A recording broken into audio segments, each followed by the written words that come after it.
आस आज पढ़िबा रघुवंशम।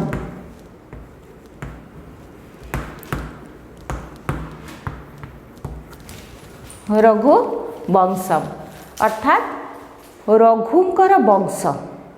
रघु किए ना इक्ष्वाकु राजवंशर राजा थिले रघु, जी कि सूर्य वंशर उत्तराधिकारी।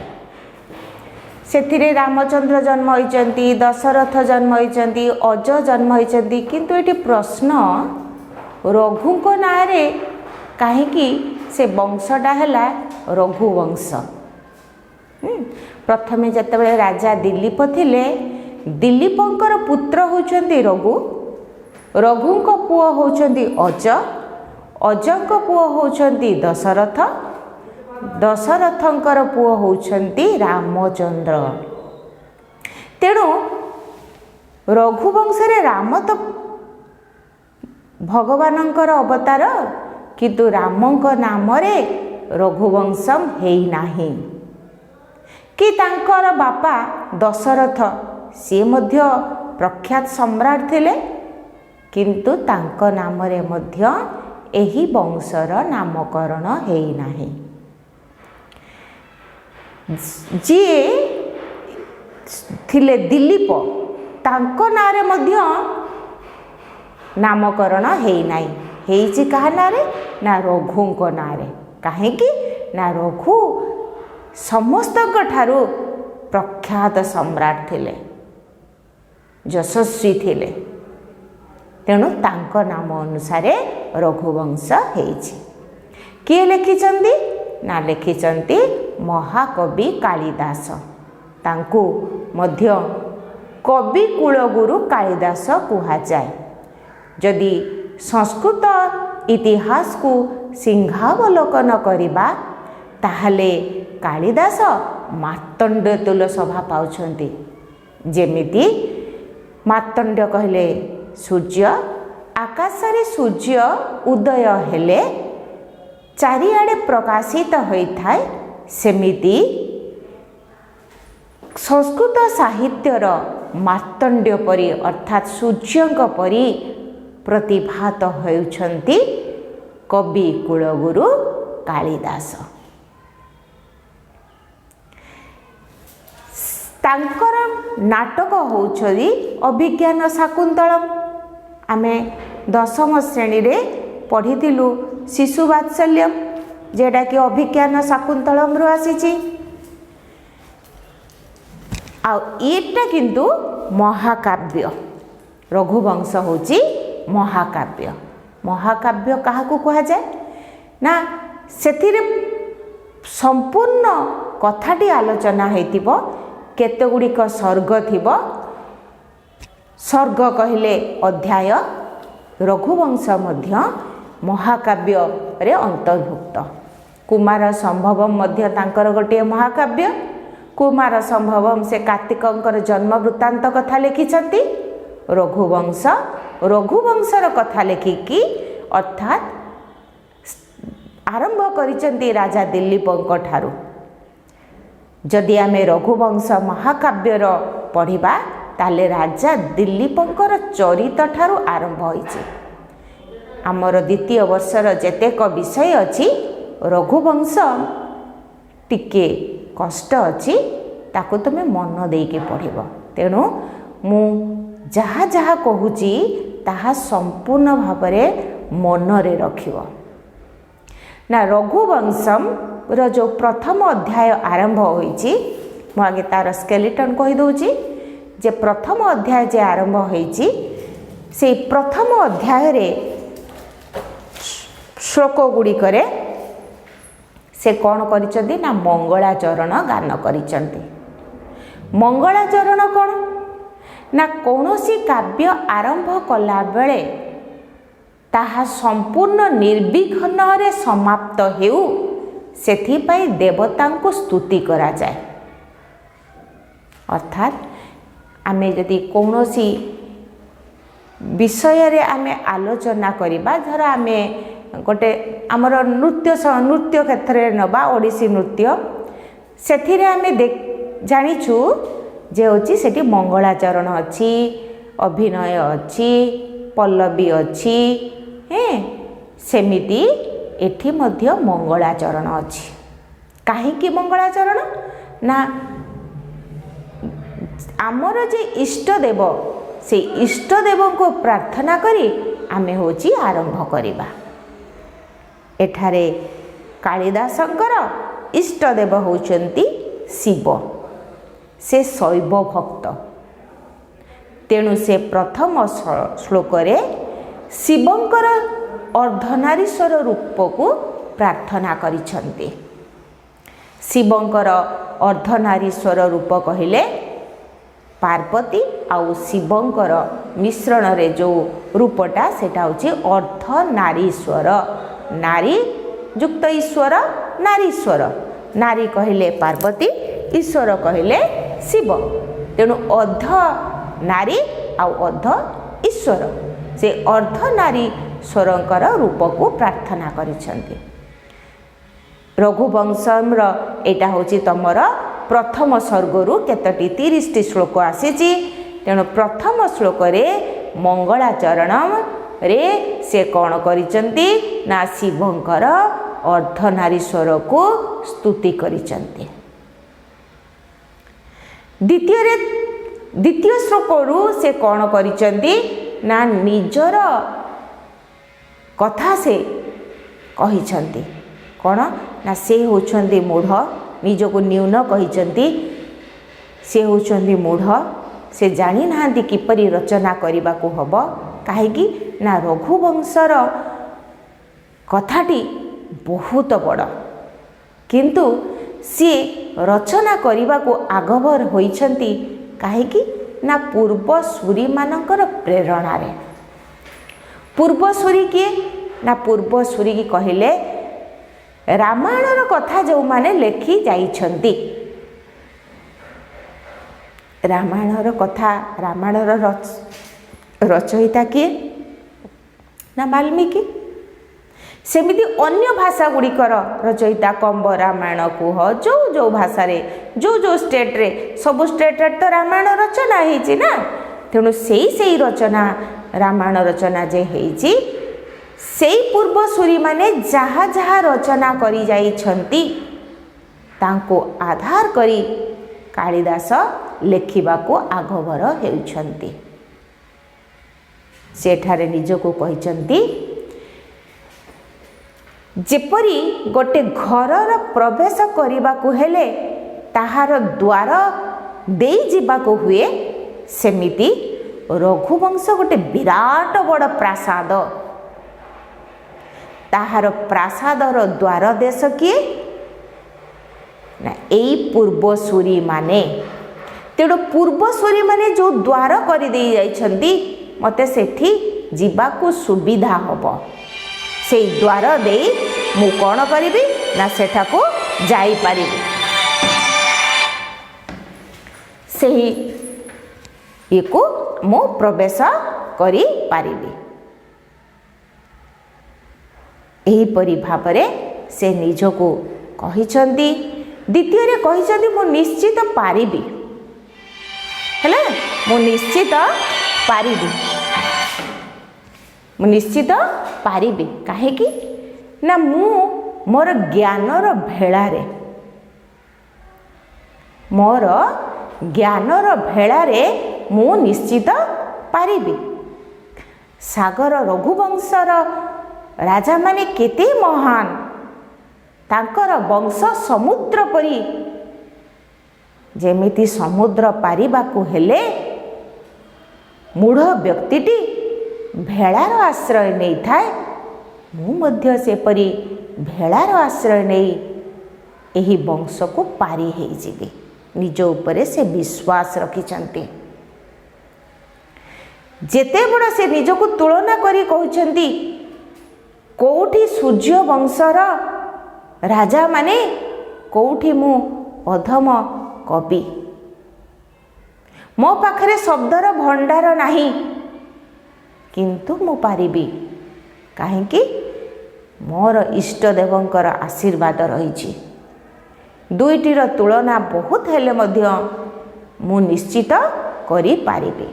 आउ ए जो मु रचना करिबी महाकाव्य से कोठी जीव ना ए सुधी मंडली पाखक जीव। हे सुधी मंडली, हे सुधी मंडली, आपण माने एहाकु निश्चित भावरे ग्रहण करिबाकु, पठन करिबाकु, समालोचना करिबाकु सक्षम हेबे। काहेकि काहेकि सक्षम हेबे ना आपण बाध्य करिबाकु। काहेकि ना मु जहा लिखिछि आपण माने समालोचना कले मोर केते दोष रहिछि, केते गुण रहिछि ताहा प्रतिभात हेब। केमिति ना से उदाहरण देई कहउचंती, जेमिति सुवर्ण को सुवर्ण रे केते खाद अछि, केते तार गुण अछि, केते दोष अछि, सेटा सुनारी कौन करे ना ताको अग्नि रे निक्षेप करे। अग्नि रे निक्षेप कले तार जेते खाद जेते दोष से सबु दूरे जाए। आउ तार गुणटी चकचक हे भासी उठे। सेमिति तांकर रचना जदि आपण मानकर हे सुधी मंडली निकटरे पड़िबो ताहाले ताहा चकचक हे भासी उठिबो। मोर दक्षता, मोर गुण एही कवि मंडली रे उद्भासित हेब। मु जानिछि मु एते सक्षम होई पारिबी नाही। से निजको बामन बोली कहिछंती। तमे नवम श्रेणी रे पढ़िछ, बामन र हाथ आकाशर चंद्र ओडिया साहित्य रे अछि। सेठी कोन कहितिले ना बामन होई जदि चंद्र को हाथ बढ़ाइबे ताहाले निश्चित हास्यास्पद हेबे। सेमिति मु मध्य कविर जश को पाइबा पाई चाहूछि। मु जानिछि मु अधम कवि, मु अधम कवि होइतिबारु मु बामन, किंतु आकाशर चंद्र जेडा कि कविर जश को पाइबा पाई मु हाथ बढ़ाइबा को चाहिछि। मु हास्यास्पद हेबी किंतु मु करिबी। एही परि भाबरे निजर कथा कहि सारी तापरे से आरंभ करिचंती रघुवंशम्र कथा। नवम श्लोक पर्यंत रघुवंशर कथा चलछि। अर्थात रघुवंशर राजा माने किपरि थिले, रघुवंशर राजा माने किपरि थिले, रघुवंशर राजा माने किपरि ब्रह्मचर्य पालन करुथिले, किपरि आश्रम धर्म पालन करुथिले, किपरि तांकर अध्ययन थिला, किपरि अस्त्र शस्त्र शास्त्र रे पारंगम थिले। एई रघुवंशर कथा वर्णना करिसंते। आमे जानिछु आश्रमर चारोटी आमर आश्रम अछि, ब्रह्मचर्य, गृहस्थ, वानप्रस्थ आउ सन्यास। रघुवंशर राजा माने राजा हेले मध्य से माने एई चारोटी आश्रम देई गति करुथिले। ब्रह्मचर्य र समय 5 रु 25 वर्ष पर्यंत, से 5 रु 25 वर्ष पर्यंत गुरुकुल आश्रम को जाउथिले, सेठारे स्वाध्याय करुथिले, समस्त अस्त्र शस्त्र शास्त्र र पारंगम हेउथिले। सेठी कौनसी ऐश्वर्य रे भितरे से माने रहु नथुले, गुरुंकर आदेश को मानुथिले, गुरुकुलर नियम को मानुथिले। एही परि विद्या अध्ययन करी से 25 वर्ष परे से माने पुणी फेरी आसुथिले निज राज्य को। राज्य रे कौन करुथिले ना जहा जहा शिखी थिले सेही अनुसार राज्य शासन करुथिले। राज्य जहा जहा तांको गुरुकुल रे पढ़ी थिले सेही परि भाबरे तांकर शासन करुथिले। एहीपरि भावरे से गृहस्थ धर्म पालन करुथिले। सेतिपाई विवाह मध्य करुथिले। विवाह रे मध्य कौनसी तांकर माने ऐश्वर्यपूर्ण नथिला, विवाह रे कामुकता नथिला। से माने प्रजार निजर संतान गोटे उत्तम उत्तराधिकारी पाइबा पाई विवाह करुथिले। सेहीपरि तापरे वानप्रस्थ जाउथिले। जेतेबेले तांकर पुत्र राज्य सिंहासन पाई योग्य हो जाउथिला, सेतेबेले से तांको राजकुमार रो राज्य सिंहासन दे वानप्रस्थ को यात्रा करुथिले। वानप्रस्थ परे तापरे सन्यास धर्म एहीपरि भावरे से माने आश्रम करुथिले। पुणी कौन ना से माने 4 दिन गोटे दिनर 4टी होम मध्य करुथिले, दान देउथिले। एहीपरि विभिन्न काम से करुथिले, से माने करुथिले। एही रघुवंशर कथा वर्णना करिला परे से कहिसंती जे दिलीपंकर जन्म कथा। नवम श्लोक परे दिलीपंकर जन्म कथा कहिसंती। दिलीप किए ना कालिदास रघुवंशर वंशर प्रथम दिलीपंक ठारू आरंभ करिसंती। इक्ष्वाकु राजवंशर राजा होछंती दिलीप।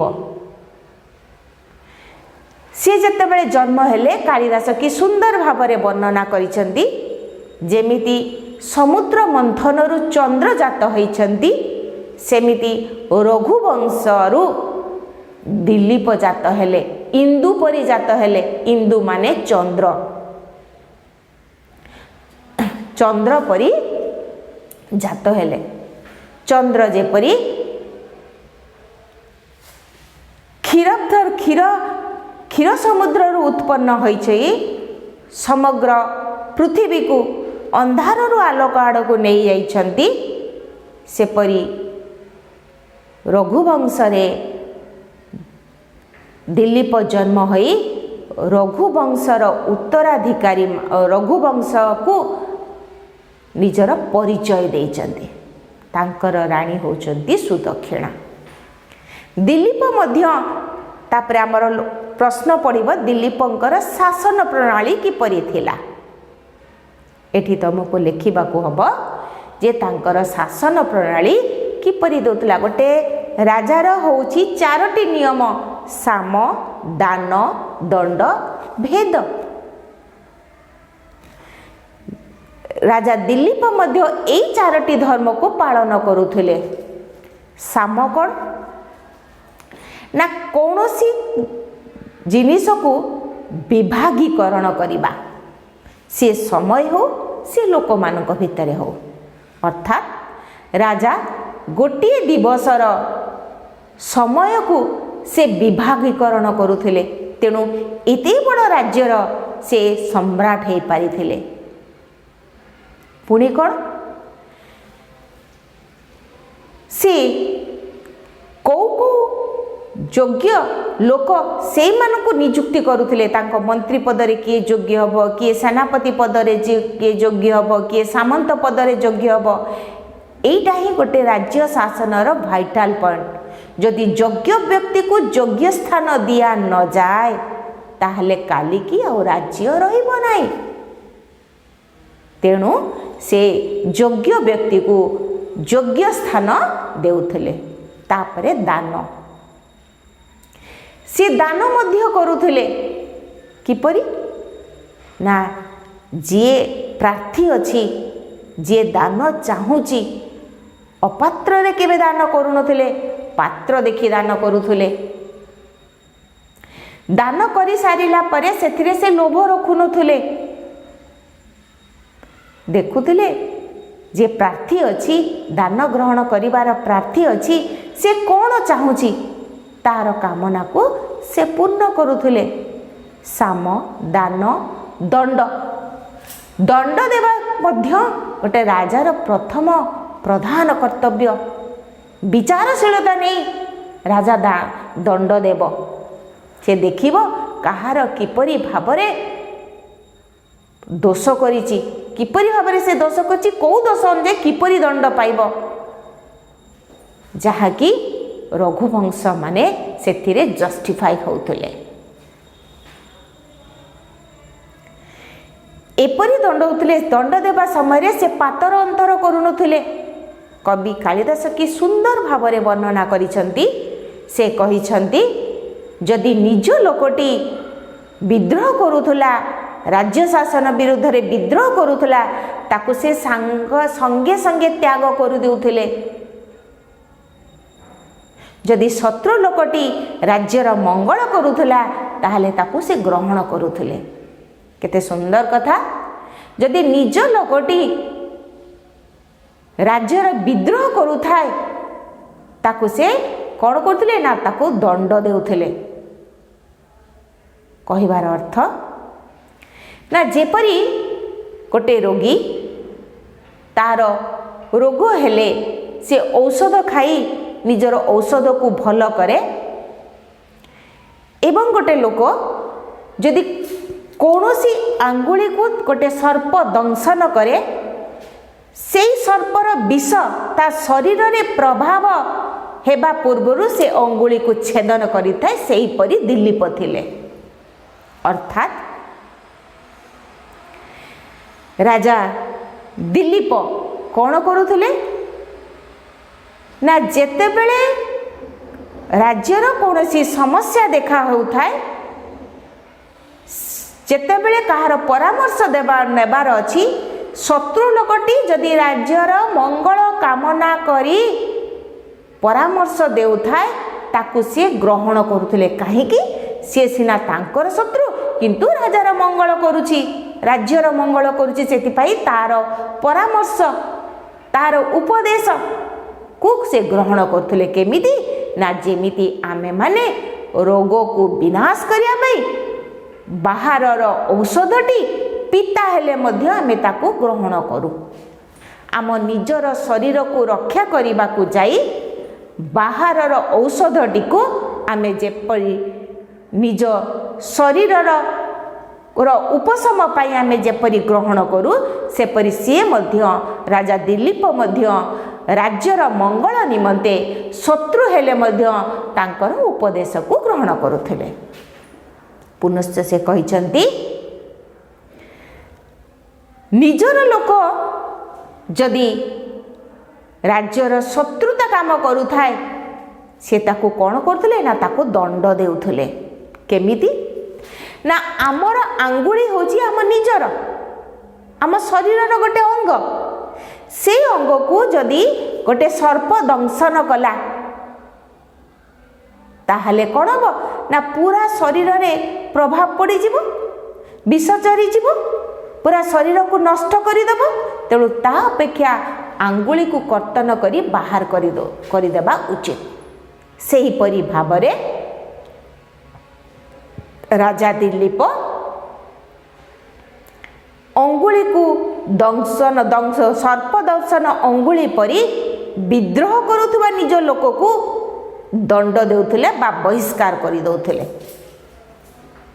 राजा दिलीपंकर शासन प्रणाली बहुत सुंदर थिला साम दान दंड भेद एही परी भावरे से शासन करुथिले भेद भेद कहले से गुप्तचर रखुथिले राजा माने गुप्तचर दुईटी स्थान रे रखती गोटे रहउची निज शरीर मध्य निजर राज्य मध्य रे षडयंत्र विद्रोह को दमन करने पाई बाहर अन्य गोटे गुप्तचर को नियुक्ति करी थांती बाहर शत्रुर आक्रमण करने पाई एई सब खबर जानिबा पाई राजा दिलीप मध्य एही परी भावरे गुप्तचर को नियुक्ति करथिले जी कि तृतीय लोक जानि पारु नथिले गुप्तचर र कथा गुप्तचर को से जो बेसरे थाउ ना कहीं दिलीप जानी पारुथले दिलीप ही गुप्तचर र कथा को मानुथले एही परी भावरे से भेद करिथिले सेथिपाई कालिदास वर्णना करिसंती जे राजा दिलीपंकर योजना गुड़िक फलवती हेउथिला तांकर योजना किपरि थिला ता केही जानि पारु नथुले। केतेबेले जानुथुले ना जेतेबेले फलवती होउथला। जेतेबेले योजनाटी प्रथमे जेतेबेले कार्यटी फलवती हब माने ताहाकु प्रथमे योजना करूथुले, कार्यकारी होउथला, तापरे फलवती होउथला। किंतु लोक माने केतेबेले जानुथुले ना जेतेबेले ता रिजल्ट आसुथुला, जेतेबेले फल आसुथुला, तांकर योजना आउ कार्य विषय केही जानि पारुनथुले। तांकर दुख सुख मुख मंडल रे प्रतिभात हेउनथिला। जेतेबेले फलवती होउथिला सेतेबेले ही राजांकर दक्षता जना पडुथिला आ से सेतेबेले तांकर दक्षता को प्रमाणित करूथुले। एही परि भाबरे दिलीपंकर शासन व्यवस्था वर्णना करिसेंती। पुणी शासन व्यवस्था खाली शासन तो करदेले हबनी, से मध्य कर नेउथिले। राजा आमर कवि कालिदास कि सुंदर तांकर कर नेबा कथा वर्णना करिसेंती। सेतेबेले से दिलीपंकु सूर्यंक सहित तुलना करिसेंती। सूर्य कौन ना सूर्य तार किरण द्वारा पृथ्वीर जल को बाष्प आकार रे नहीं थाए एवं ताहा मेघ रूपे पृथ्वी को पुणी देई थाए। अर्थात से जेतिकी ग्रहण करुथाए बाष्प आकार रे ताठारु से अधिक दिए। काहेकि ना पृथ्वी शस्य श्यामला हेबो। सेही परि राजा दिलीप मध्य निज राज्यर सुख समृद्धि बढ़िबा पाई वर्धन करिबा पाई से लोक मानक ठारू कर नौथिले। से पुणी कर गोटे नियम रे बद्धा होतुला। नियमबद्ध कर को नौथिले। 1/6 कर 6 भागरु भागे कर नौथिले। निजर लोभ देखी से ताठू किछि प्रजा मानक ठाकू कौनसी अत्याचार करुनथिले। जेतिकी नियम सेतिकी अनुसारे से कर नेउथिले एवं कर नेई से विभिन्न जनमंगल कर कार्य करुथिले।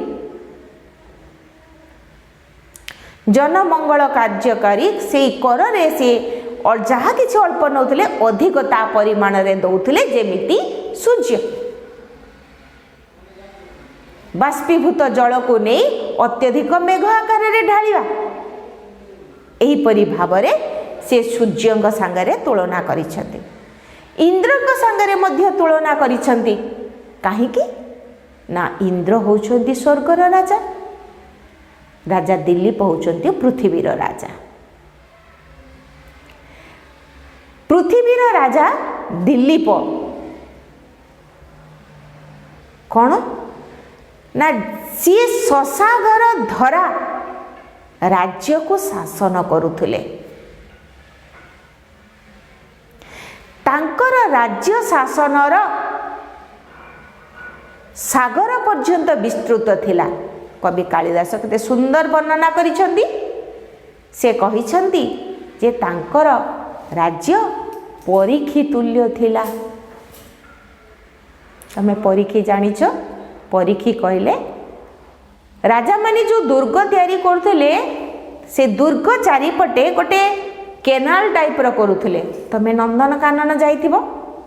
नंदनकानन रे देखिछ जे जोठी बाघ थाए ता साइड रे कोन ना पानी रो गोटे धार केनाल गोटे हेता पानी रो गोटे पानी जमा हेकी रखा हेताए। काहेकि ना जेपरी कोनोसी असुविधा न हुए अर्थात गोटे बाघ डेईकी आसी पारिबो नाही।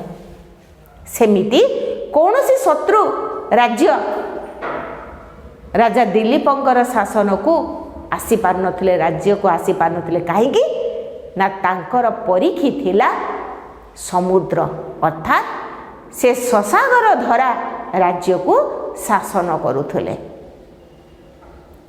जेमिति इंद्र समग्र स्वर्ग को शासन करुथिले सेहीपरि राजा दिलीप समग्र पृथ्वी को शासन करुथिले।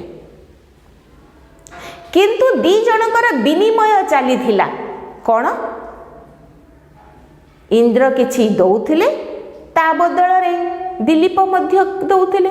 कौन दौथिले ना इंद्र वृष्टि दौथिले। राज्यर मंगल निमंते राज्य शस्य श्यामला हेबा निमंते इंद्र कौन करथिले ना मेघ वर्षण करुथिले। ता बदल रे राजा दिलीप कौन देउथिले ना राजा दिलीप होम करुथिले। देवता मानक पई होम करुथिले। एहीपरि भाबरे दुई जन सम्राट दुईटा भुवन को शासन करुथिले। आमर जेतिकी 30 श्लोक अछि एई रघुवंश रे एई सब कथा वर्णना हेछि। प्रथम श्लोक होछि मंगलाचरण,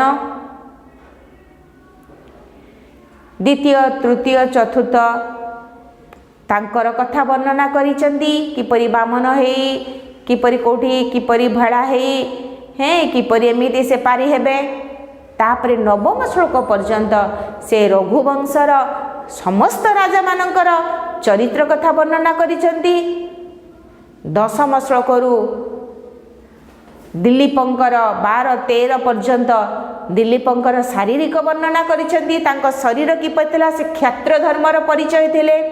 क्षत्रिय जेमिति हट्टा कट्टा से मध्य सेमिति तांकर बाहु वृषस्कंध थिला, अर्थात वृषभ जेपरि तार कांद से मध्य वृषभ कांद थिला। हाथ तांकर शाल वृक्ष परि थिला। शाल वृक्ष कहले जेमिति तार तळटा होची मोटा उपरटा सरू हेकी जाइଥାଏ। तांकर सेमिति बाहु गुड़िक लंबा लंबा मोटा मोटा थिला। तांकर शारीरिक धर्म कथा वर्णना करिसंती। तापरे तांकर शासन कथा वर्णना करिसंती। एई सब कथा से एई 30 श्लोक रे वर्णना करिसंती। तेणु आस पढ़िबा प्रथम इंट्रोडक्शन रघुवंश बही को नाम कवि कुलगुरु दीपशिखा उपाधि प्राप्त महाकवि कालिदास प्रणीतम रघुवंश महाकाव्यम 19 सर्गात्मकं भवति। कवि कुलगुरु दीपशिखा आमे दीप जानिचु। दीपर शिखा कौन करे ना आलोक प्रदान करे। दीपटी जलु थाए तार शिखा होची आलोक प्रदान करे। जदि दीपटी हेब संस्कृत साहित्य शिखा हेउछंती कालिदास। से अंधकारु आलोक आड़क नहीं जाइछंती। अंधकार दूर करी आलोक प्रदान करुछंती। जेते सब कवि अछंती तेणु तांको गुरु कहा जाए। कवि कुल गुरु करे हसौल कुल कुल कहले वंश। कवि वंशर से होचंती गुरु। कवि कुल गुरु दीप शिखा काहे दीप शिखा कहगला बुझीदेली। दीप शिखा महाकवि कालिदास प्रणीतम। प्रणीतम प्रकृति प्रत्यय कले कौन हम प्र उपसर्ग नी धातुरु त प्रत्यय। कवि कुलगुरु प्रणीत। प्रणीत कहले रचित। कवि कुलगुरु प्रणीत रघुवंश महाकाव्यम। मु तुमको कही एटा होची महाकाव्य। एटा काव्य नुह महाकाव्य। काहेकि ना तार संपूर्ण वंशर रचना करिसंती आउ एथिरे सर्ग रहिछि। तेणु होची महाकाव्य। केतडी सर्ग ना 19 सर्गात्मक। 19 विच्छेद कले 19 सर्गात्मक। ता माने कौन?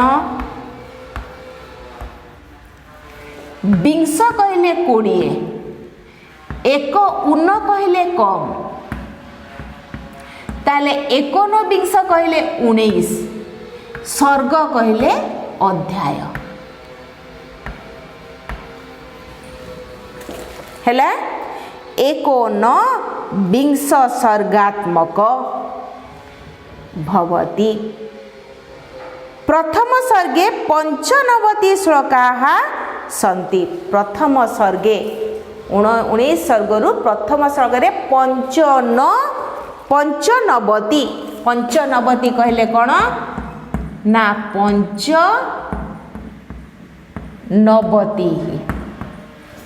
90 कहले 90 पंच कहले 5 युक्त 90 समान 95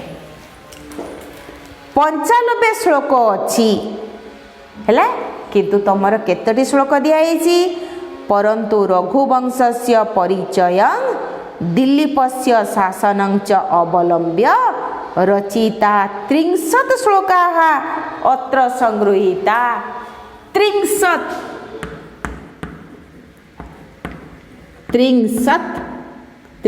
कहले 30 श्लोक 30 श्लोक समन्वित होईची संगृहीत होईची। संगृहीत सम उपसर्ग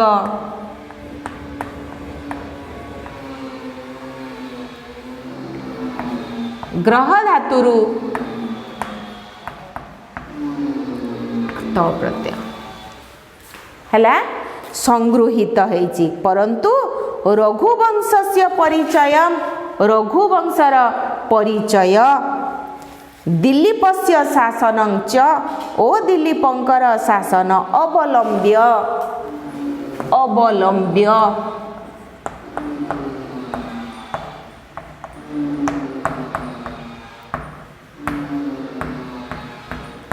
लियब धातुर अर्थ मुझे असमापिका क्रिया अर्थात ये अवलंब्य अर्थ अवलंबन करी कौन अवलंबन करी क्या अवलंबन करी ना रघुवंशर परिचय ओ दिलीपर शासन को अवलंबन करी रचिता रच युक्त त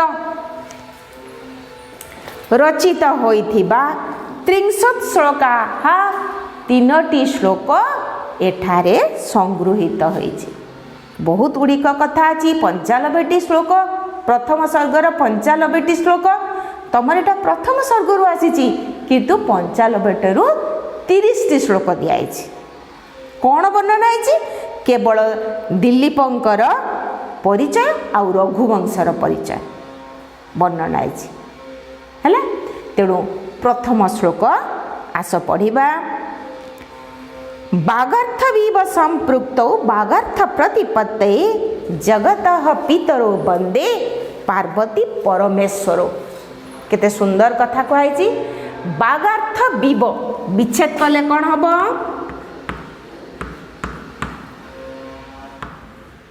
बागार्थ युक्त इव इव माने कहितिली परी जदि बागार्थ भी संधि विच्छेद करिबा बागार्थ संधि विच्छेद कले कौन हम ना बाक हो अर्थ बाक आउ अर्थ बाक कहले कौन ना बाक कहले होची शब्द अर्थ कहले मीनिंग अर्थ कहले मीनिंग। अच्छा एठी कौन तार अर्थ ना बागार्थ इव अर्थात कथा अर्थ जेपरी मिश्रित होता है जेमिति आमे गोटे शब्द कहले तार अर्थ आपे आपे चली आसे जदि अर्थ बिना आमे शब्द प्रयोग करिबा ताहले आमे पागलर आख्या पाइबा। एमिति किछि शब्द नाही जहार कि अर्थ नाही किंतु जो शब्दर अर्थ नाही से शब्द शब्द नुहे तेणु शब्द और अर्थ जिपरि मिश्रित होई रहिछि बागार्थ इव बाक अर्थ जेपरि सम्मिश्रित होई रहिछि जेमति संपृक्त संपृक्त होई रहिछि संपृक्त मध्य को वचन ହେଇछि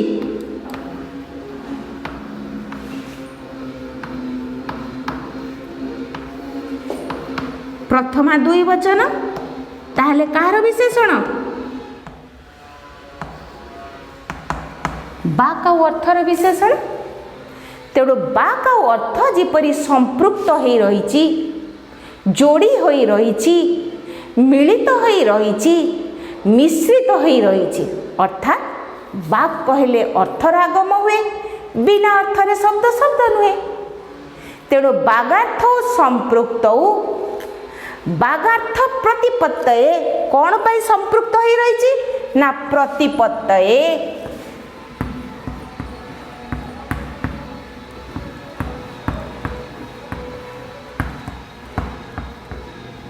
प्रतिपत्तये अर्थात प्रतिपत्तिरु चतुर्थी एक वचन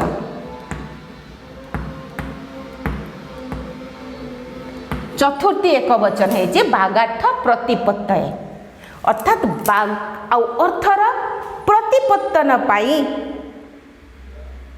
हैला शब्दर आउ अर्थर कौन पाई ना संपृक्त होइछि कौन पाई ना संपर्क होइछि कौन पाई ना प्रतिपत्तन पाई ज्ञान निमंते अर्थात कौनसी भाषार कौनसी लिटरेचर आमे जदि ज्ञान लबा ताहले आमर भोकाबुलारी रहिबा उचित जदि भोकाबुलारी नथिबा आमे से शब्द को जानी पारिबा नहीं तो पुणी आमर भाषा क्षेत्र में दक्षता हेबो नाही तेणु बाक आउ अर्थर प्रतिपत्ति निमंते बाक आउ अर्थर ज्ञान निमंते बाक आउ अर्थर संपृक्त होइछि प्रथम लाइन बुझीगला कहउछन्ति कोन ना बागार्थ संपृक्त बागार्थ प्रतिपत्तये बाक आउ अर्थर प्रतिपत्ति पाई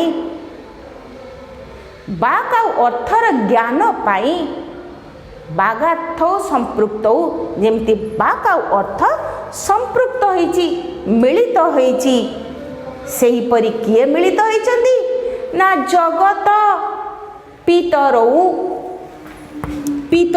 शब्द रे कोन हेछि ना पितृ शब्दर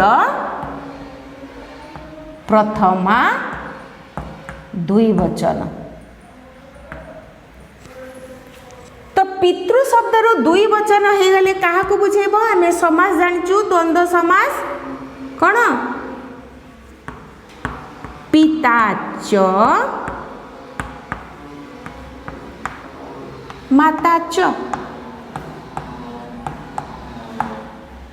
द्वंद्व समास अर्थात पिता और माता को पितरौ कहा जाए कहार ना जगत पितरौ जगत हेछि जगत कौन ना षष्ठी एक वचन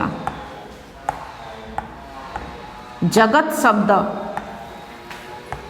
ता होछि क्लीबलिंग मु तुमको सूत्र कही 016882p तेणु विसर्ग लगी तेणु विसर्गटा षष्ठी विभक्ति रे जाउछि तेणु जगत पितरौ किए ना पार्वती परमेश्वर किए ना पार्वती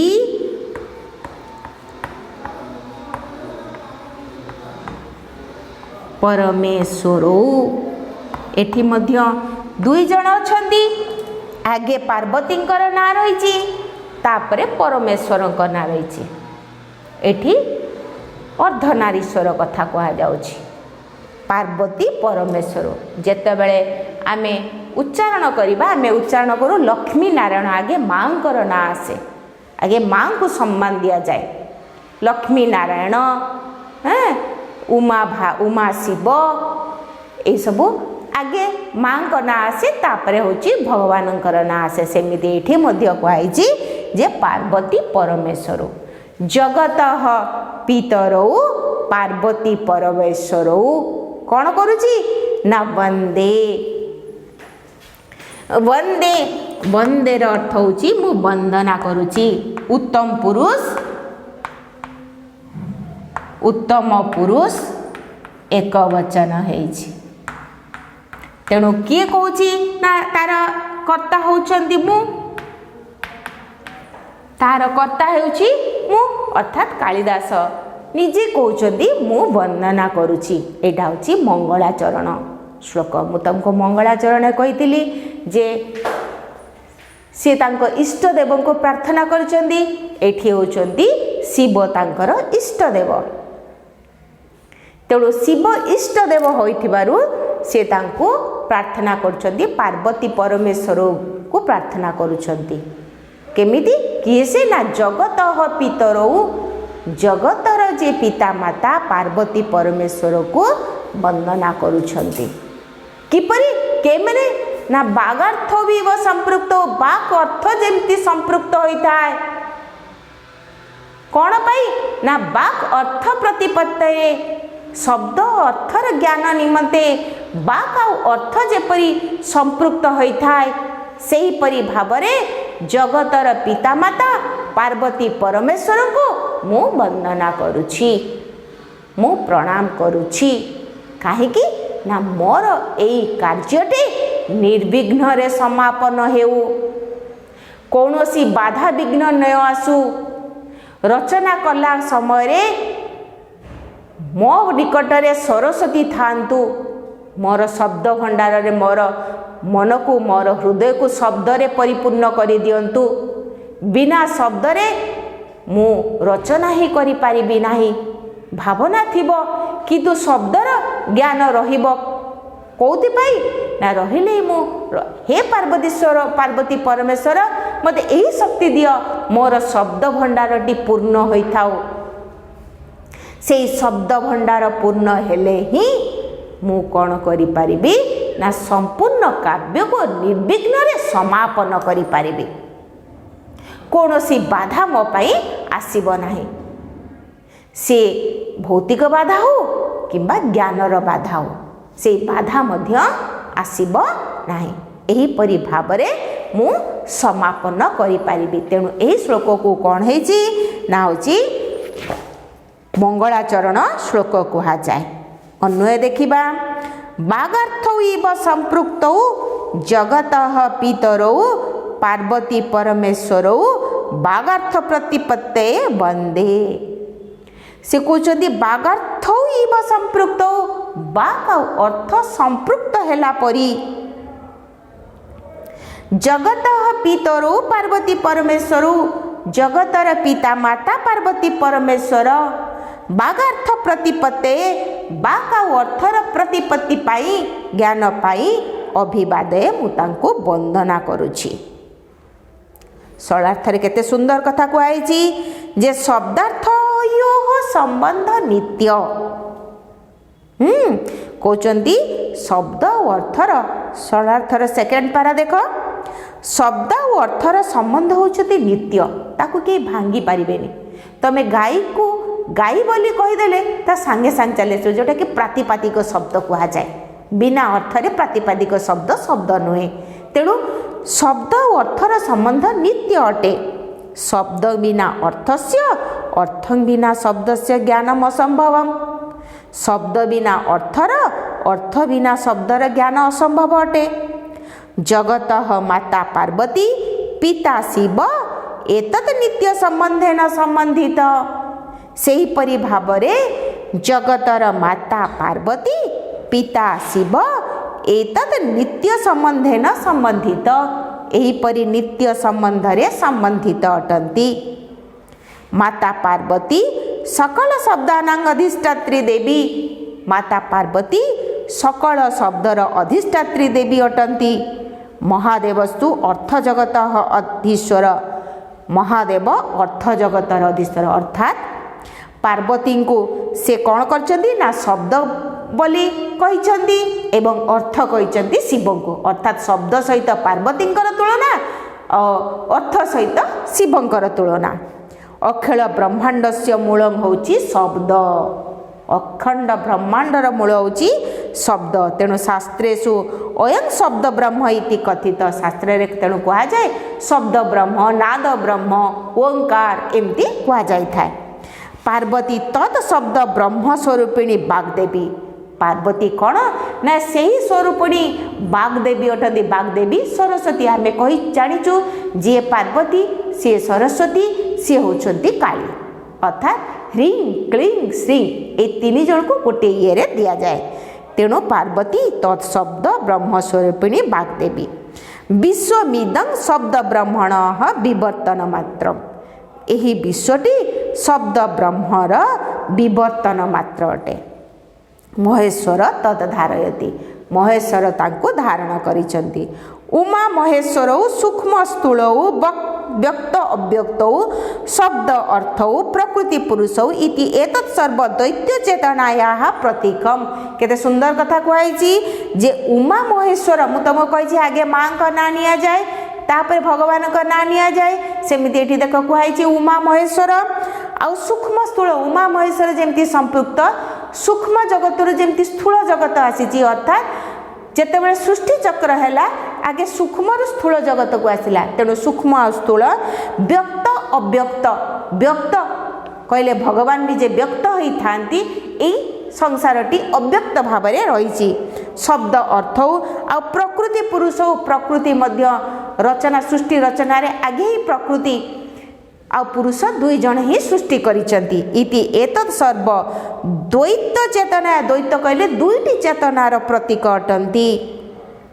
रमणीयार्थ प्रातिपादिक शब्दम काम काव्यम आमे इति आलंकारिक पंडित जगन्नाथस्य वचनात् शब्दार्थौस काव्यस्य शरीरमेव एटी खाली टिके मन देई थाओ जे एटी कुआ होची जे आलंकारिक पंडित जे जगन्नाथ लिखिचंती जने आलंकारिक पंडित तांको नाम होची जगन्नाथ से तांको काव्य रे लिखिचंती रमणीयार्थ प्रातिपादिक शब्द काव्य अर्थात जो काव्य रे रमणीय अर्थ प्रकाश करथुव जो शब्द की सुंदर अर्थ प्रकाश करथुव सेटा ही ठीक काव्य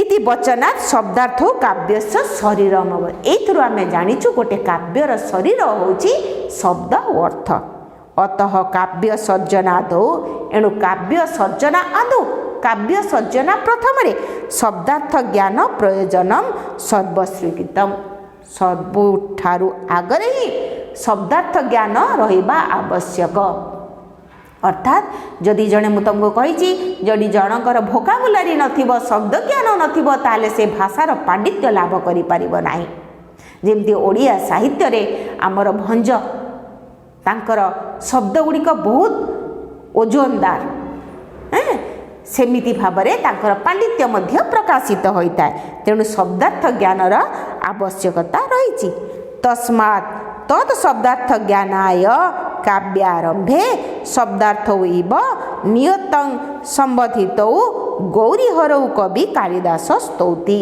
तेणु तत् शब्दार्थ ज्ञानाय से शब्दार्थ ज्ञान पाई काव्य आरंभरे काव्यारंभे शब्दार्थ इव शब्द अर्थ परी नियतं संबोधित अर्थात सबुबेले संबंधित गौरी हरौ कवि गौरी और हर को कवि कालिदास स्तौति अर्थात कवि कालिदास स्तुति करुचंती स्तौति अर्थात स्तुति करुचंती एही गोटिए श्लोक भल भाव में मन देकी पड़िबो एटा सरलार्थ भी आसीबो एक मार्किया भी आ भितरु आसीबो तेणु मन देकी पड़िबो जहाँ ब्लैकबोर्ड रे लिखा है ताहा भल भाव में लिखि नियो।